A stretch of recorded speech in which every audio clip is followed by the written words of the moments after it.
Hello students, bio सिंप्लेस में आपका स्वागत है।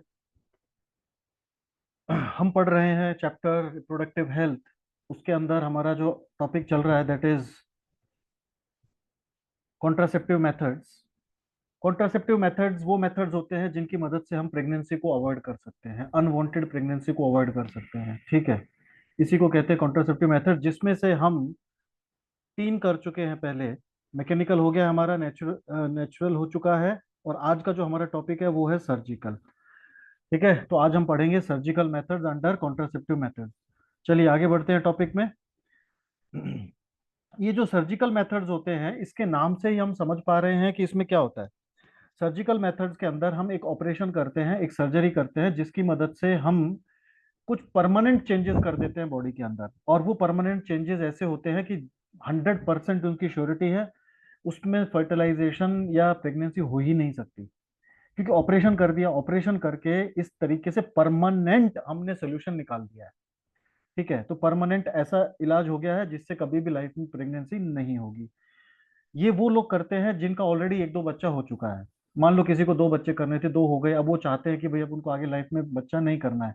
तो वो जो इस तरीके के लोग हैं जो ऑलरेडी अपने संतान को पैदा कर चुके हैं, एक या दो, जितने वो चाहते थे उतने कर चुके हैं, उसके बाद अब उनको आगे बच्चे नहीं करने, तो वो लोग इस टेक्निक को अपनाते हैं। वो लोग सर्जिकल मेथड की तरफ मूव करते हैं। ठीक है, इनकी जो श्योरिटी है वो 100% है। ठीक है, इसमें फेल्योर रेट बिल्कुल भी नहीं होता है, लेकिन ये परमानेंट सोल्यूशन है, इसको रिवर्स नहीं कर सकते हम। ठीक है, इसको रिवर्सिबिलिटी इसका बहुत मुश्किल है, और कुछ केस में तो है ही नहीं, इम्पॉसिबल है। ठीक है, तो आइए आगे बढ़ते हैं। जो जो पहला जो हमारा, तो ये जो सर्जिकल मेथड्स होते हैं ये मेल और फीमेल दोनों के लिए होते हैं, दोनों में किए जा सकते हैं। तो पहले हम मेल की बात करेंगे। तो मेल स्टरलाइजेशन। तो क्या है हमारा मेल स्टरलाइजेशन? अब मेल स्टरलाइजेशन में हम क्या करते हैं, मेल को स्टेराइल बना देते हैं। क्या करते हैं, मेल को स्टेराइल बना देते हैं। It is a permanent method of birth control, ये एक परमानेंट मेथड है।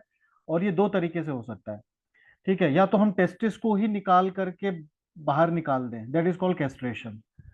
ठीक है, इसी को ऑर्किडेक्टोमी भी कहते हैं, कैस्ट्रेशन को ही ऑर्किडेक्टोमी भी कहते हैं। मतलब क्या, सर्जिकल रिमूवल ऑफ टेस्टिस। जो टेस्टिस हैं उसको हमने निकाल ही दिया, बॉडी से ही निकाल दिया। अब जब टेस्टिस ही निकल चुके हैं बॉडी से, तो स्पर्म बनने का कोई सवाल ही नहीं होता है, तो प्रेगनेंसी होगी ही नहीं। लेकिन ऐसा नॉर्मली लोग करते नहीं है। ठीक है, ये किया जाता है उस कंडीशन में, या तो टेस्टिस में कोई इन्फेक्शन है या ट्यूमर है या ऐसी कोई कंडीशन है, तभी टेस्टिस का रिमूवल किया जाता है। क्योंकि जब टेस्टिस ही निकाल देंगे तो टेस्टोस्टेरॉन भी नहीं बनेगा बॉडी में, और फिर उसका जो ओवरऑल जो सेक्सुअल लाइफ है वो पूरी डिस्टर्ब हो जाएगी। तो ये बहुत ही रिस्ट्रिक्टेड केस में हम कैस्ट्रेशन करते हैं, नहीं तो हम कैस्ट्रेशन नहीं करते हैं। जो सबसे ज्यादा यूज किया जाने वाला मेल स्टरलाइजेशन है वो है वेसेक्टोमी। ये सबसे ज्यादा वाइडली एक्सेप्टेड है, और अगर मेल करते हैं तो यही करते हैं। ठीक है, कोई कैस्ट्रेशन नहीं करता है, अगर मेल करेंगे तो यही यही ऑप्शन चूज करते हैं, वेसेक्टोमी। अब वेसेक्टोमी में क्या होता है कि हमारी टेस्टिस, हमारे जो रिप्रोडक्टिव सिस्टम है उसमें एक डक्ट होती है जिसे हम कहते हैं वासा डेफरेंस। क्या कहते हैं, वासा डेफरेंस नाम की एक डक्ट होती है, जो कि लगभग 40 सेंटीमीटर लॉन्ग होती है, 40 सेंटीमीटर लॉन्ग। तो इस डक्ट को हम क्या करते हैं, कट और टाई कर देते हैं, कट करके उसको क्या करते हैं, टाई कर देते हैं। ठीक है, इसी को कहते हैं वेसेक्टोमी। वेसेक्टोमी मतलब cut and tying of vasa difference. Vasectomy मतलब क्या है, cut and tying of Vasa, cut and tying of vasa difference, that is called vasectomy. अब आप इस इमेज में देख सकते हैं, ये वाला जो इमेज है, अब यहाँ पे ये जो डक्ट थी ये पहले पूरी थी, फिर इन्होंने क्या किया, इसको कट कर दिया, बीच में से कट करके इसको बांध दिया, कट करके इसको टाई कर दिया, तो एक कोना यहाँ पे बंध गया, एक कोना यहाँ पे बंध गया, टाई हो गया। और बीच में वो ब्लॉक हो, बीच में वो जो उसका लिंक था वो खत्म हो गया। इसी तरीके से राइट साइड में, इसी तरीके से लेफ्ट साइड में, दोनों तरफ हो जाता है। क्योंकि दो वासा डिफरेंस होती है, एक राइट टेस्टिस की, एक लेफ्ट टेस्टिस की। तो दोनों की वासा डिफरेंस को हम क्या करेंगे, इसी तरीके से कट करके इसको टाई कर देंगे। ठीक है, कट करके क्या कर देंगे, टाई कर देंगे, तो इसको हम कहते हैं वेसेक्टोमी। ये एक परमानेंट सोल्यूशन है। इसमें स्पर्म बनेंगे जरूर, लेकिन वो रिलीज नहीं होंगे। ठीक है, इससे इंसान की सेक्सुअल डिजायर कह लो या लिबिडो कह लो, उस पर कोई फर्क नहीं पड़ता है, क्योंकि टेस्टिस तो है बॉडी के अंदर और वो टेस्टोस्टेरोन भी बनाएंगे, तो इससे लिबिडो में कोई फर्क नहीं पड़ेगा। ठीक है, तो एक ये एक अच्छा तरीका है स्टरलाइजेशन का। अब आप देख सकते हैं यहाँ पे, ये जो है ये वासा डिफरेंस है हमारी, दिस इज वासा डिफरेंस, ये पूरी जो ट्यूब है ये वासा डिफरेंस है, और ये वाली ट्यूब भी वासा डिफरेंस है। ये दो वासा डिफरेंस होती है, एक राइट टेस्टिस के लिए, एक लेफ्ट टेस्टिस के लिए। तो ये वासा डिफरेंस है। तो ये जो वासा डिफरेंस है इसको आप यहाँ पे देख सकते हैं, यहाँ पे कट करके क्या कर दिया, टाई कर दिया, कट करके बांध दिया उसको। तो कट करके टाई कर दिया। इसको थोड़ा और एनलार्ज करके देखते हैं ताकि आप इसको अच्छे से समझ पाए। ये देखिए यहाँ पे कट करके इसको बांध रखा है। इसी ऊपर वाले इमेज में देखेंगे तो यहाँ पे और अच्छे से दिख रहा है, यहाँ पे भी देख सकते हैं आप कि किस तरीके से कट करके इसको बांध दिया है। तो ये कौन सी डक्ट है, वासा डिफरेंस। कौन सी ट्यूब है ये, वासा डिफरेंस। ठीक है। अब इसमें इसको करने के लिए क्या किया जाता है, एक स्क्रोटम में इंसिजन किया जाता है, इन स्क्रोटम में एक छेद किया जाता है। इट इज बहुत आसान तरीका है, बहुत ही छोटा ऑपरेशन होता है। ठीक है, तो स्क्रोटम में एक छोटा सा इंसिजन करके, कट करके उसके अंदर से वासर डिफरेंस को कट और टाई किया जाता है। बहुत ही छोटा ऑपरेशन है, एक दिन का ऑपरेशन है, अगले दिन से वो डिस्चार्ज भी हो जाता है, दिन के दिन भी हो जाता है। आजकल तो बहुत सिंपल तरीके से ये सारे ऑपरेशन हो जाते हैं। ठीक है। तो this is called male sterilization. इसे क्या कहते हैं, मेल स्टरलाइजेशन। तो मेल को स्टरलाइज करने के दो तरीके होते हैं, कौन कौन से, एक तो है वेसेक्टोमी, एक है कैस्ट्रेशन। तो वेसेक्टोमी में हम सिर्फ कर वासा डिफरेंस को कट और टाई करते हैं। कैस्ट्रेशन में हम टेस्टिस को ही रिमूव कर देते हैं, निकाल कर दे। तो कैस्ट्रेशन जो है नॉर्मल केसेस में नहीं किया जाता है, वो किया जाता है या तो ट्यूमर है टेस्टिस में, या कोई इन्फेक्शन है, या कोई ओवर ग्रोथ आउट ग्रोथ है, उस कंडीशन में ही हम उसको करते हैं। आगे देखते हैं। अगला जो टॉपिक है that is female sterilization. Female sterilization. अब फीमेल स्टरलाइजेशन में क्या, हम फीमेल को स्टरलाइज करते हैं। क्या करते हैं, हम फीमेल को स्टरलाइज कर देते हैं। कैसे करेंगे, इसमें हमारे पास दो तीन तरीके हैं। एक तो है ओवेरेक्टोमी, ट्यूबेक्टोमी और ट्यूबल लाइगेशन। ओवेरेक्टोमी में क्या होता है, ओवरीज को कट करके remove, surgical removal of ovaries, ovaries को रिमूव कर देते हैं हम, निकाल निकाल ही देते हैं। सर्जरी करके, ऑपरेशन करके हम ओवरीज को बिल्कुल ही बॉडी से निकाल देते हैं, दोनों ओवरीज को। तो जब ओवरी ही निकल गई तो फिर एग का कोई संबंध ही नहीं है, तो अपने आप ही वो स्टरलाइज हो गई लेडी, और प्रेगनेंसी नहीं होगी।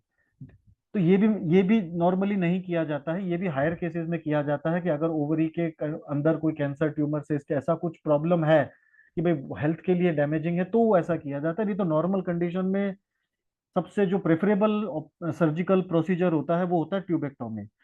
तो ट्यूबेक्टोमी जो है इसमें हम क्या करते हैं, ओविडक्ट, जिसको हम फेलोपियन ट्यूब भी कहते हैं, फेलोपियन ट्यूब को ही हम क्या बोल देते हैं, ओविडक्ट बोल देते हैं। तो ये जो ओविडक्ट होती है इसको कट और टाई किया जाता है। आप इस इमेज में अच्छे से देख सकते हैं, ये जो है ये है oviduct, this duct is called oviduct. अब इस ओविडक्ट में क्या किया इन्होंने, इस ओविडक्ट को कट करके यहाँ पे, कट करके क्या कर दिया, टाई कर दिया। तो यहाँ पे कट करके यहाँ पे टाई कर दिया, इसको यहाँ कट करके टाई कर दिया, ऐसे यहाँ पे लेफ्ट वाली में भी कर दिया। तो जब हमने उसको काटा और दोनों कोनों को अलग अलग अलग अलग बांध दिया, उससे क्या होगा, यहाँ से जो भी एग आएगा वो आगे नहीं बढ़ पाएगा, और यहाँ से जो स्पर्म जाएगा वो तो स्पर्म और एग कभी मिल ही नहीं पाएंगे। ठीक है, क्योंकि हमने डक्ट को बीच में से कट करके उसको बांध दिया है, तो ना तो कभी स्पर्म आगे आएगा, ना कभी जो वो है हमारा स्पर्म आगे जाएगा, ना कभी एग आगे आएगा। तो वो कभी फ्यूज ही नहीं हो पाएंगे, कॉन्टेक्ट ही नहीं हो पाएंगे। This is called tubectomy. तो सबसे ज्यादा यूज किया जाने वाला जो ऑपरेशन है वो ट्यूबेक्टोमी ही होता है फीमेल के अंदर। उसके बाद है ट्यूबल लाइगेशन। ठीक है, तो इसमें हम ट्यूबल फिलोपियन ट्यूब्स को ब्लॉक कर देते हैं। ट्यूब को क्या कर देते हैं, ब्लॉक कर देते हैं। तो ट्यूब्स को हम ब्लॉक कर देंगे, काटेंगे नहीं, सिर्फ उसको ब्लॉक कर देंगे बस। यहाँ पे कट करके टाई किया था, यहाँ पे सिर्फ हम लाइगेट करते हैं, कट नहीं करते हैं। तो that is called tubal ligation. तो दिस इज ट्यूबल लाइगेशन। और इसको करने के लिए हम जो इंस्ट्रूमेंट का इस्तेमाल करते हैं that is laparoscope, that is called laparoscope. इसको लेप्रोस्कोप कहते हैं। ठीक है। तो ये थे हमारे सर्जिकल मेथड्स ऑफ कॉन्ट्रासेप्शन। लेकिन ये परमानेंट मेथड है, ये नॉर्मल लोगों के लिए नहीं है कि जिनको आगे जाके बच्चा पैदा, और वो नहीं करते हैं, ये वही लोग करते हैं ये सर्जिकल मेथड जिनके ऑलरेडी जितने बच्चे करने थे हो गए हैं, अब आगे नहीं करना है जिंदगी में कभी भी। उन लोगों के लिए ये टेक्निक होती है, वो लोग वो इस चीज को करते हैं। ठीक है। आगे और भी हमारे पास सर्जिकल मेथड्स हैं जिसको हम देखते हैं। अभी इसमें से हम देख चुके हैं, वेसेक्टोमी हम देख चुके हैं, ट्यूबेक्टोमी हम देख चुके हैं। वेसेक्टोमी में हम क्या करते हैं, cut and tie of vasa deferens, cut and tie of oviduct. Orchidectomy को ही हम लोग कैस्ट्रेशन भी बोल देते हैं, इसी को हम कैस्ट्रेशन बोल देते हैं, castration. Castration is orchidectomy, that is surgical removal of testis. ठीक है, surgical removal of testis is called castration और ऑर्किडेक्टोमी।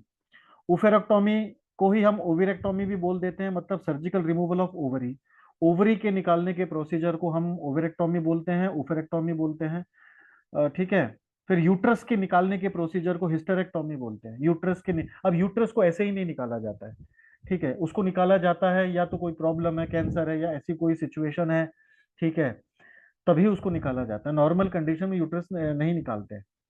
ओके, या फिर कोई कोई पॉइजनस प्रेगनेंसी वहां क्रिएट हो गई है, अबॉर्शन हो गया है किसी वजह से, इंजुरी की वजह से कोई यूट्रस को डैमेज हो गया है, अब उस यूट्रस के रहने से उस लेडीज की लाइफ को थ्रेटन है, उस कंडीशन में हम यूट्रस को निकालते हैं।